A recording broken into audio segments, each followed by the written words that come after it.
Hello बच्चों। तो आज हम लोग सेट थ्योरी में शुरू कर रहे हैं अपना एक नया छोटा सा टॉपिक है पूरक समुच्चय यानी कॉम्प्लीमेंट्री सेट।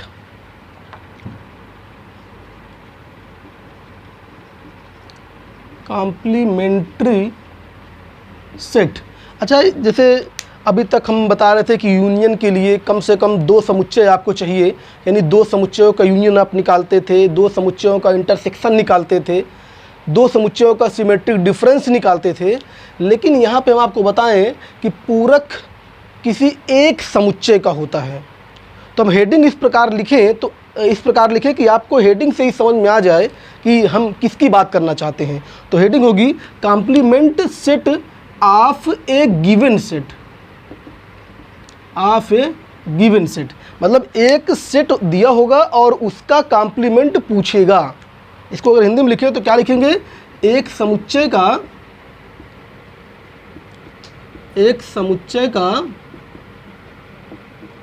पूरक समुच्चय। एक समुच्चय का पूरक समुच्चय।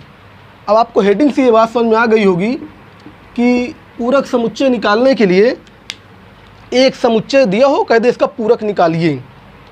अभी तक क्या होता था कि यूनियन में दो समुच्चयों को हम निकालते थे। यूनियन से ए और बी दिया हो तो लिखते थे ए यूनियन बी, ऐसे लिखते थे, और फिर ए और बी के टोटल अवयव लिख देते थे।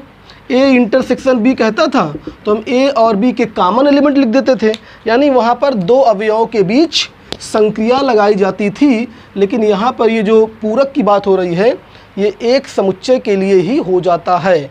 लेकिन एक महत्वपूर्ण बात, जैसे अभी तक के यूनियन इंटरसेक्शन में हम समष्टि समुच्चय नहीं लेते थे, बस दो समुच्चय दिया हो उसी की बात कर लेते थे यूनियन की हम। लेकिन अब पूरक के लिए आपको उस प्रश्न विशेष में समष्टि समुच्चय अर्थात यूनिवर्सल सेट देना आवश्यक है। अगर उसमें यूनिवर्सल सेट नहीं दिया है तो हम किसी भी समुच्चय का पूरक नहीं निकाल पाएंगे। पहले डिफिनेशन लिखते हैं, फिर आपको समझ में आ जाएगी बातें। यदि ए एक समुच्चय हो तथा कैपिटल यू एक समष्टि समुच्चय हो, एक समष्टि समुच्चय। और आपको ये बात याद होनी चाहिए, हमने बताया था कि समष्टि समुच्चय किसी प्रश्न विशेष के लिए होता है। अंडर कंसिडरेशन प्रोसेस प्रॉब्लम, यानी जिस प्रॉब्लम में डिस्कशन चल रहा हो, जिस प्रॉब्लम में कंसिडरेशन हो रहा हो, कंसिडर किया जा रहा हो, उस प्रश्न विशेष के लिए समष्टि समुच्चय होता है। तो ऐसा नहीं कि जो हमने लिखा ये सबके लिए हो गया, उस प्रश्न विशेष के लिए है। यू एक समुच्चय हो तथा ए एक समुच्चय हो तथा यू एक समष्टि समुच्चय हो। तो बात सुनिएगा, हम इस ए की जो एक समुच्चय लिए हैं इसके पूरक की बात करेंगे। कोई समुच्चय ए है तो उसका हम पूरक कैसे निकालेंगे हम ये बताने जा रहे हैं। तो समुच्चय ए के पूरक समुच्चय को, फिर वही बात है कि दो बातें, पहले रिप्रेजेंटेशन फिर डिफिनेशन। पहले हम ये बताएं कि ए के पूरक समुच्चय को लिखते कैसे हैं और फिर उसकी डिफिनेशन बताएंगे, अर्थात ये बताएंगे कि उसके अंदर अवयव किस प्रकार के होते हैं। तो ए के पूरक समुच्चय को ए डैश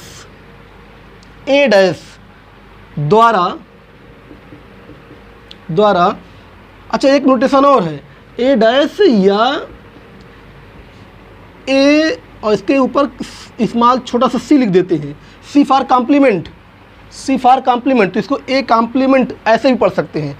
ए डैश या ए सी द्वारा प्रदर्शित किया जाता है। तो ये तो हो गया इसका नोटेशन, ए डैश द्वारा या ए सी द्वारा प्रदर्शित करते हैं। अब बताने जा रहे हैं इसकी डिफिनेशन कि इसके अंदर अवयव किस प्रकार के होते हैं। ठीक है, तथा ए डैश या ए सी में बात सुनिएगा, डिफिनेशन इसके अंदर हम ये बताने जा रहे हैं कि इसके अंदर अवयव किस प्रकार के होते हैं। तो ए डैश या ए सी में यू का मतलब समष्टि, यू के वही अवयव लिखे जाते हैं जो समुच्चय ए में ना हो, ना हो। ये हो गई इसकी डिफिनेशन। समझिए इस बात को आप। ए डैश में कहाँ के अवयव लिखे जाएंगे? यू के अवयव लिखे जाएंगे। यू मीन्स यहाँ पर universal set, particular for that question, उस क्वेश्चन के लिए ये समष्टि समुच्चय है। तो यू के ही अवयव लिखे जाएंगे, लेकिन सारे अवयव नहीं लिखे जाएंगे। बात समझिएगा, कौन से अवयव लिखे जाएंगे यू के? जो ए में आपको दिखाई ना पड़े, ए दिया रहेगा तो यू के अवयव आपको लिखना है। अब जाहिर सी बात है कि यू अगर समष्टि समुच्चय है तो ए के सारे अवयव तो उसके अंदर होंगे ही। अगर आपको डिफिनेशन याद हो समष्टि समुच्चय की, तो वो जितने भी सेट दिए रहते हैं उस प्रश्न में, सबके अवयवों को अपने अंदर कंटेन करता है, अर्थात सारे समुच्चय उसके सबसेट होते हैं।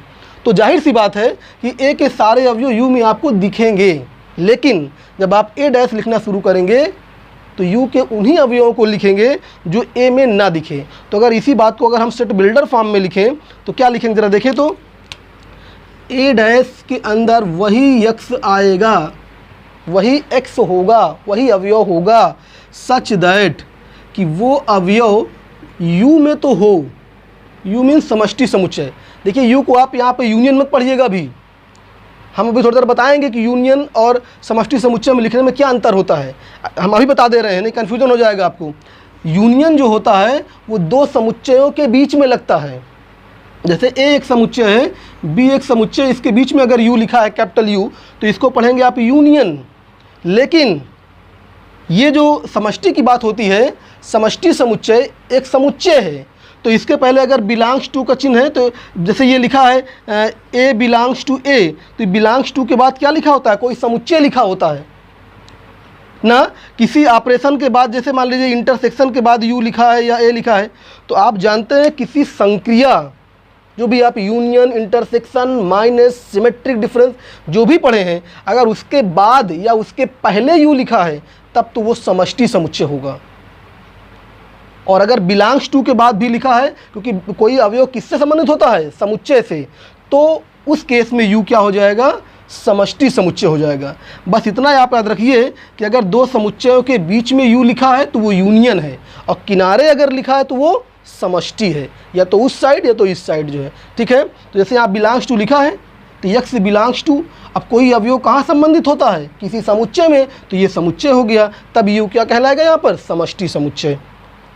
तो ए डैश के अंदर ऐसा यक्स हो सच दैट कि यक्स यू में हो और वो यक्स ना हो ए में। बात समझ में आई? तो ये बन गई डिफिनेशन ए डैश की। ए डैश की बन गई डिफिनेशन। यू के वही अवयव आप लीजिए जो ए में ना हो। अच्छा, अगर इस बात को आप समझ रहे हैं तो बता सकते हैं हमें, जो अवयव यू में हो ए में ना हो उसको क्या बोलते हैं?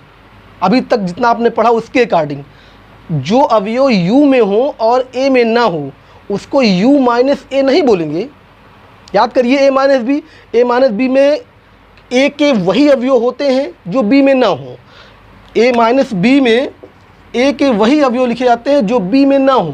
तो यू माइनस ए के बारे में क्या ख्याल है? यू के वही अवयव लिखे जाएंगे जो ए में ना हो, और वही चीज़ तो लिखा है यक्स यू में है और ए में नहीं है। तो अगर हम चाहें इसी को अगर ऐसे लिख दें अथवा करके A dash equal to U minus A, तो कोई दिक्कत किसी को? कोई दिक्कत तो नहीं किसी को। ये फार्मूला बन जाएगा, यू में से आप ए घटा दीजिए तो ए डैश आपको मिल जाएगा। अब यहाँ वाला यू को कंफ्यूज मत होइएगा कि यूनियन तो नहीं आ गया। देखिए किनारे है और ये संक्रिया है माइनस। माइनस का मतलब सब्ट्रैक्ट करना। तो जब सब्ट्रैक्शन हम पढ़े थे तो दो समुच्चयों के बीच पढ़े थे, तो ये u और a के बीच में सब्सट्रैक्शन है, तो क्या ये यूनियन हो सकता है क्या? नो। तो इसको हम क्या पढ़ेंगे? यूनिवर्सल सेट है ये। नहीं तो आप u एक बार यूनियन के लिए भी बताया गया था और यूनिवर्सल के लिए बताया गया, दोनों में कंफ्यूज मत होइएगा, ठीक है। अगर दो समुच्चयों के बीच में ये चिन्ह बना होगा तो यूनियन होगा, नो डाउट, और अगर किनारे है तो यूनिवर्सल हो जाएगा। तो जो हमने डिफिनेशन बताया, अब उसके अकॉर्डिंग एक एग्जाम्पल लेते हैं। दोनों में कोई अंतर नहीं है, दोनों सेम टू सेम लिखा है, ये सेट बिल्डर फॉर्म में लिखा है और इसी का हमने निचोड़ निकाला तो ये एक फार्मूला बन गया। देखते हैं एक एग्जाम्पल। बस ये बात यहाँ पे ध्यान देना होगा आपको कि अगर किसी समुच्चय का कॉम्प्लीमेंट पूछ रहा है, पूरक पूछ रहा है, तो उस प्रश्न विशेष में यूनिवर्सल सेट अवश्य दिया हो, यू अवश्य दिया हो। अगर यू नहीं दिया होगा, आप देख रहे हैं कि पूरी डिफिनेशन डिपेंड अपॉन यू, पूरी परिभाषा यू पे डिपेंड है, तो जब यू ही नहीं दिया होगा तो आप ए डैश नहीं निकाल पाओगे। निकालना ए का ही पूरक है, लेकिन यू देना जरूरी है। तो देखते हैं एक क्वेश्चन। यू मान लीजिए दिया है, मान लीजिए 10 तक दिया है, और ए कोई समुच्चय है, ये दिया है मान लीजिए 2 4 6 7 ये दिया है, ठीक है। तो हमें क्या निकालना है? ए डैश निकालना है। क्या निकालना है? ए डैश। ए डैश को क्या बोलते हैं? ए का पूरक समुच्चय। तो ए का पूरक समुच्चय, ए का पूरक समुच्चय ज्ञात कीजिए। तो देखिए सॉल्यूशन में क्या लिखेंगे हम? ए के पूरक समुच्चय अर्थात ए डैश ना, ए का पूरक समुच्चय। अब इसको चाहे आप ए डैश से लिखिए या ए कॉम्प्लीमेंट पढ़िए ऐसे। ये अब देखिए यहाँ पे दो तरीके हैं, आप चाहें तो जो आपको डिफिनेशन याद हो उसी से कर लीजिए। हमने क्या बताया था कि ए डैश के अंदर वही अवयव आप लिखिए यू के जो आपको ए में ना दिखे। तो इस बात को अगर आप याद किए हैं तो डायरेक्ट देख के लिख सकते हैं। जैसे यहाँ पे 2 4 6 7 है ए में, तो इन्हीं को छोड़ के जो यहाँ पर बचेगा लिख लेंगे। यू के वही अवयव लिखना है जो आपको ए में ना दिखें। इसका मतलब ये है कि जो ए के अवयव हों उनको छोड़ के सब लिख दीजिए।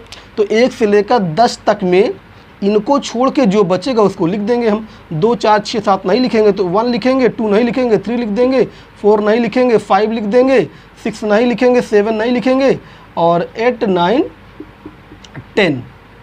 तो ये अवयव ऐसे हैं यू के जो ए में नहीं है। ए को छोड़कर जो बचे वो लिख दीजिए, दैट इज ए डैश। एक तरीका तो ये हो गया, ठीक है। कुछ लोग इसको ऐसे भी लिख सकते हैं, ऐसा नहीं है कि दोनों में अंतर होगा, लेकिन कुछ लोग ऐसे फार्मूला बना के लिखते हैं, यू माइनस ए लिखते हैं, यहाँ पर ऐसे लिखते हैं, यू सामने ऊपर लिखा ए ये लिखा है, तो यू में से ए घटा दो। बात वही है, यू में से ए को हटा दो। घटा दो मीन्स हटा दो।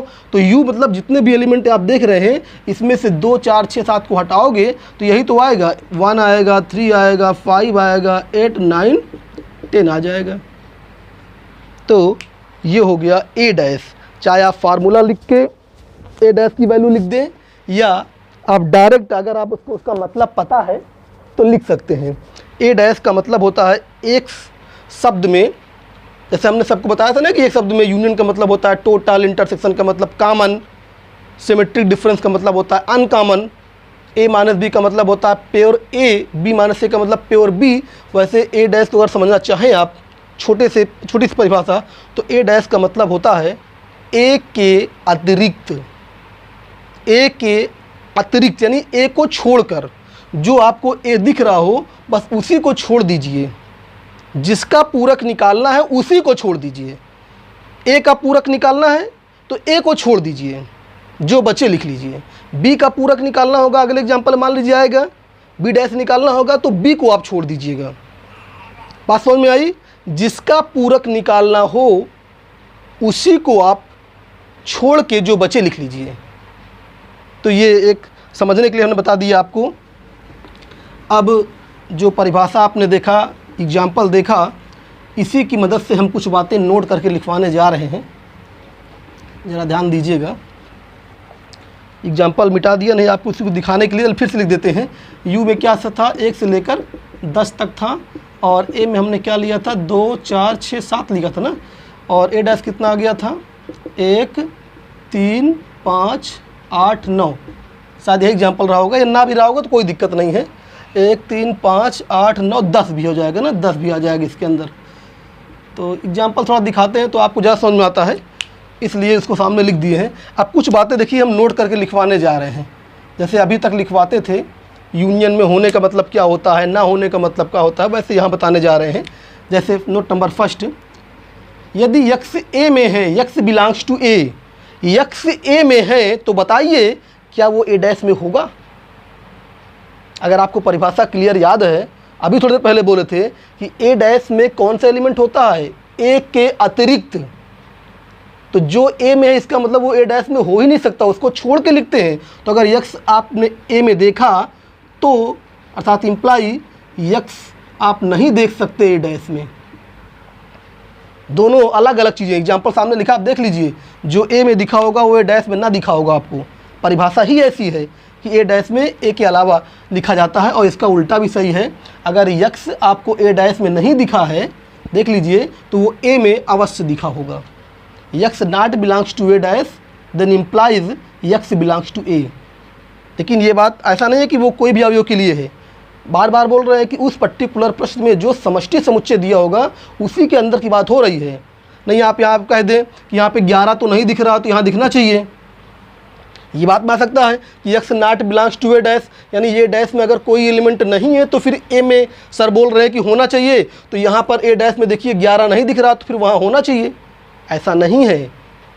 हमने शुरू में बोल दिया था कि पूरक समुच्चय के लिए उस प्रश्न विशेष में यूनिवर्सल सेट दिया होगा, यानी वो यूनिवर्सल सेट उस क्वेश्चन के लिए एक तरह से पूरा यूनिवर्स का काम करेगा, उससे बाहर हम निकलेंगे ही नहीं, पर्टिकुलर दैट क्वेश्चन। तो अगर आप यहाँ पे जो देख रहे हैं तो यू के अंदर जितने अवयव हैं उन्हीं अवयवों में बात होगी, उन्हीं के अवयव आपको कुछ ए में दिखेंगे, कुछ ए डैश में दिखेंगे, बाहर से अवयव नहीं लाएंगे। ठीक है, इस बात को ध्यान दीजिएगा।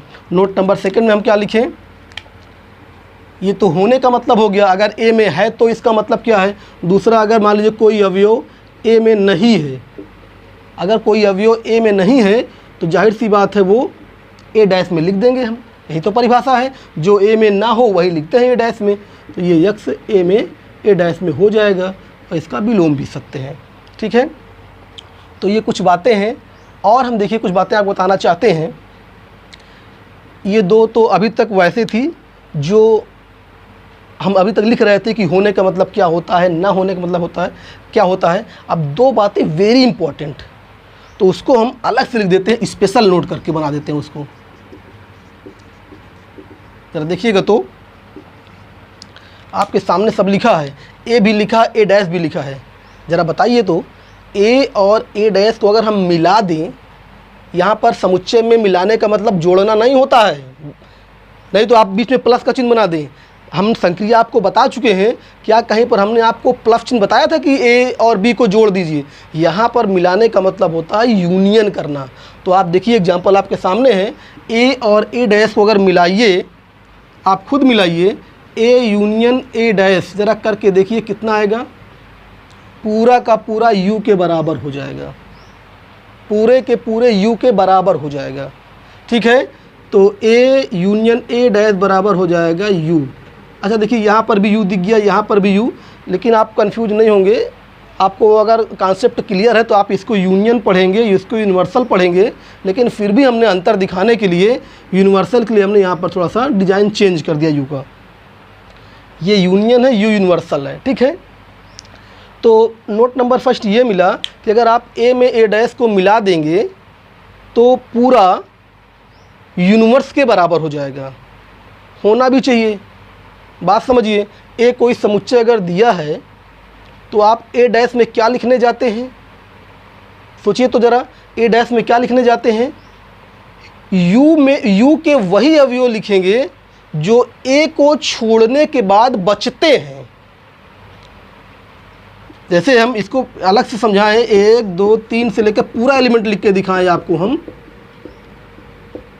ये तो ज़रा देखिए तो 2 4 6 7, ये 2 4 6 7, ये 4 एलिमेंट ए के हैं। ये 4 एलिमेंट जो आप देख रहे हो 2 4 6 7 ये ए के हैं, और ए डैश में क्या होता है, इन्हीं को छोड़ के जो बचे वो लिख दो, और इनको छोड़ने के बाद ये 1 बचा था, ये 3 बचा था, ये 5, ये 8, ये 9, ये 10, ये 6 एलिमेंट बचे थे। तो ए वाले जो हमने अंडरलाइन किया है वो हैं, और जो सर्कल किया है वो ए डैश है। तो अगर इनको इकट्ठा बोले तो पूरा एलिमेंट नहीं हो गया भाई। ए डैश में ए को हटा के जो बचा, तो जितने बचे सब लिख लिए ना आप, तो फिर जब उसको ए के साथ मिलाओगे तो पूरा पूरा यू नहीं हो जाएगा। एग्जाम्पल आपके सामने देख लीजिए। तो इसको एज ए फार्मूला आप याद कर लीजिएगा कि ए और ए डैश को अगर आप मिलाते हैं तो पूरा पूरा यू के बराबर हो जाता है। नोट नंबर 2 इसी एग्जाम्पल इसी डिफिनेशन से निकालते हैं हम। अगर आप दोनों का ज़रा इंटरसेक्शन निकाल के देखिए तो ए भी आपको सामने दिख रहा है, ए डैश भी, क्या दोनों में कोई एलिमेंट कॉमन होगा? नहीं हो सकता कभी, ऐसी डिफिनेशन ही है। ए डैश में वही एलिमेंट लेके आते हैं जो ए में ना हो। पहली लाइन से ही क्लियर हो गया कि जो ए में नहीं होगा उसी को ए डैश में लिखेंगे, जो एलिमेंट ए में आपको नहीं दिखेगा उसी को ए डैश में लिखेंगे। तो जब ऐसी बात है तो कभी एलिमेंट सेम दोनों में दिख ही नहीं सकते। तो ये सब परिभाषा से निकल के आ रही है। तो A intersection A dash always equal to empty set, यानी कोई एलिमेंट आपको मिलेगा ही नहीं, मतलब ये 5 के बराबर हो जाएगा। तो ये 2 बातें इसको याद रखिएगा, वेरी इंपॉर्टेंट बातें हैं। हमने 4 बातें यहाँ बताया। ए में होने का मतलब ए डैश में ना होना, ए में ना होने का मतलब ए डैश में होना, दोनों जस्ट रिवर्स हैं।